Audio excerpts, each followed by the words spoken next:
안녕하세요. 오늘은 우리 몸속 혈관이 서서히 막혀가는 과정에서 보내는 경고 신호에 대해 말씀드리고자 합니다. 많은 분들이 심근경색이나 뇌졸중 같은 심내혈관 질환이 어느 날 갑자기 찾아온다고 생각하십니다.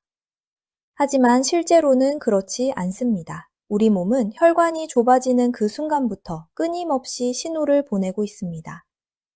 다만 우리가 그 신호를 무심코 지나치고 있을 뿐입니다.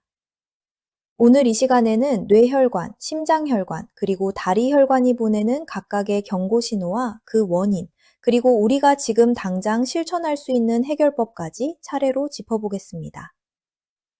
먼저 뇌와 경동맥에 이상이 생겼을 때 나타나는 신호부터 말씀드리겠습니다. 아침에 잠에서 깬 직후 자주 어지럽고 머리가 멍한 증상이 반복된다면 주의 깊게 살펴보셔야 합니다. 또한 귀 뒤쪽이나 턱 밑, 즉 경동맥이 지나가는 부위가 자주 뻐근하고 압박감이 느껴진다면 이 또한 가볍게 넘길 신호가 아닙니다. 이러한 증상이 더 진행되면 일시적으로 시력이 사라지거나 한쪽 팔다리에 마비가 오거나 말이 어눌해지는 언어장애, 그리고 심한 두통이 동반될 수 있습니다. 이러한 증상이 나타난다면 뇌혈관이 이미 위험한 상태에 도달했다는 신호일 수 있습니다. 다음으로 심장과 관상동맥에 이상이 생겼을 때 보내는 신호에 대해 말씀드리겠습니다. 계단을 오르거나 평소보다 가벼운 활동을 하는데도 숨이 차고 가슴이 답답하게 느껴진다면 이는 심장이 보내는 경고일 수 있습니다. 가슴 중앙이나 왼쪽 부위가 짓누르는 듯하거나 쥐어짜는 듯한 통증으로 나타나기도 합니다. 이러한 통증은 왼쪽 어깨나 목, 턱, 그리고 왼팔 안쪽으로 퍼지는 방사통의 형태로 나타날 수 있습니다. 이유 없이 식은땀이 나거나 얼굴이 창백해지는 경우도 있습니다. 또한 체한 듯 명치가 더부룩하고 메스꺼운 소화불량처럼 느껴지는 증상으로 나타나는 경우도 있다는 점을 꼭 기억하셔야 합니다. 단순한 소화불량이라고 생각해서 넘기다가 심장 문제를 놓치는 경우가 적지 않기 때문입니다. 마지막으로 다리와 말초동맥에 이상이 생겼을 때 나타나는 신호를 말씀드리겠습니다. 평지를 걷거나 뛸 때 종아리가 끊어질 듯 저리고 아프다가 잠시 쉬면 통증이 가라앉는 증상이 반복된다면 이를 간헐적 파행이라고 합니다. 이러한 증상은 혈관이 좁아진 한쪽 다리에서 주로 나타납니다. 병이 더 진행되면 가만히 있어도 다리가 차갑게 느껴지고 피부가 창백하거나 검게 변색되며 발에 생긴 상처가 2주가 지나도 잘 낫 상태에 이르게 됩니다. 이는 말초혈관이 상당히 좁아졌다는 명확한 신호입니다. 지금부터는 이러한 신호들이 왜 나타나는지 그 근본적인 원인에 대해 설명드리겠습니다. 이 모든 신호의 핵심 원인은 죽상동맥경화증입니다. 죽상동맥경화증이란 혈관 내벽에 콜레스테롤과 지방 등의 노폐물이 쌓이면서 혈관이 좁아지고 딱딱해지는 현상을 말합니다. 이렇게 쌓인 찌꺼기를 죽상반이라고 부르는데 이 죽상반이 터지면서 혈전, 즉 피떡이 생기게 되면 혈관이 완전히 막히게 됩니다. 그 결과로 나타나는 것이 바로 심근경색이나 뇌졸중입니다. 이러한 죽상동맥경화증을 유발하는 주요 위험인자로는 고혈압, 당뇨병, 고지혈증, 즉 이상지질혈증, 흡연, 비만, 운동 부족, 과도한 스트레스, 노화, 그리고 심뇌혈관 질환의 가족력이 있습니다.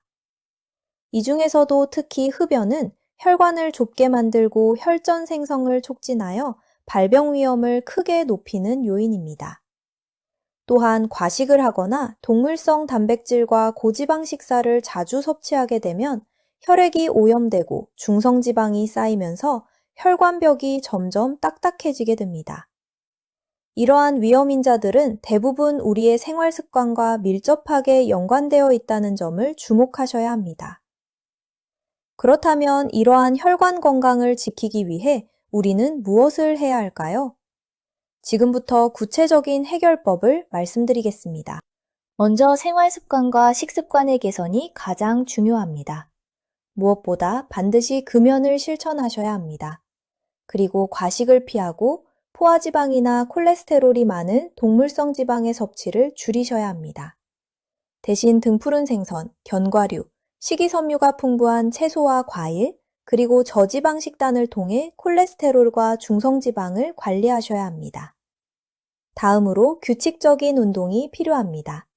하루 30분에서 40분 이상 숨이 찰 정도의 규칙적인 유산소 운동, 예를 들어 걷기나 달리기, 수영 등을 실천하면 혈관의 탄력을 높이고 적정 체중을 유지하는 데 도움이 됩니다.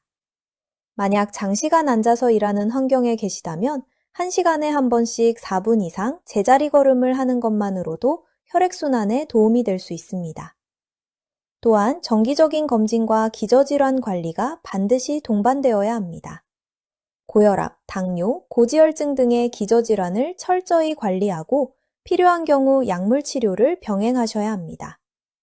특히 40세 이후의 고위험군에 해당하신다면 별다른 증상이 없더라도 발목 상환지수, 즉 ABI 측정이나 경동맥 초음파 검사, 관상동맥 CT 검사 등을 정기적으로 받아 혈관 상태를 조기에 파악하시는 것이 중요합니다.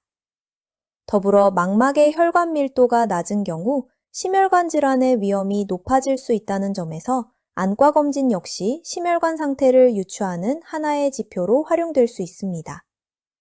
마지막으로 응급 상황에 대한 대처법을 반드시 기억하셔야 합니다. 한쪽 마비나 언어장애 등 뇌졸중이 의심되는 증상이 나타나거나 가슴을 움켜쥘 정도의 극심한 통증과 식은땀이 동반된다면 즉시 119에 연락하여 응급치료를 받으셔야 합니다. 이러한 상황에서는 단 몇 분의 차이가 생명을 좌우할 수 있다는 점을 꼭 기억해 주시기 바랍니다. 오늘 말씀드린 내용을 정리해 보겠습니다. 혈관이 막히기 전 우리 몸은 뇌와 경동맥, 심장과 관상동맥, 그리고 다리의 말초동맥을 통해 다양한 경고 신호를 보냅니다. 아침에 반복되는 어지럼증과 두통, 가벼운 활동에도 숨이 차고 가슴이 답답한 증상, 그리고 걷다가 종아리가 저리고 아픈 간헐적 파행까지 이 모든 신호는 혈관 건강에 이상이 생기고 있다는 중요한 단서입니다. 이러한 신호의 근본 원인은 죽상동맥 경화증이며 고혈압과 당뇨, 고지혈증, 흡연, 비만, 운동 부족, 스트레스, 노화, 가족력 등이 주요 위험 인자로 작용합니다. 이를 예방하고 관리하기 위해서는 금연과 식습관 개선, 규칙적인 유산소 운동, 그리고 정기적인 검진을 통한 조기 발견이 무엇보다 중요합니다. 우리 몸이 보내는 신호에 귀를 기울이고 오늘부터 작은 습관 하나씩 바꿔나가시기를 당부드립니다. 오늘 영상이 여러분의 건강한 하루에 작은 보탬이 되기를 바라며 다음 영상에서 또 다른 유익한 의학 정보로 찾아오겠습니다. 시청해주셔서 감사합니다.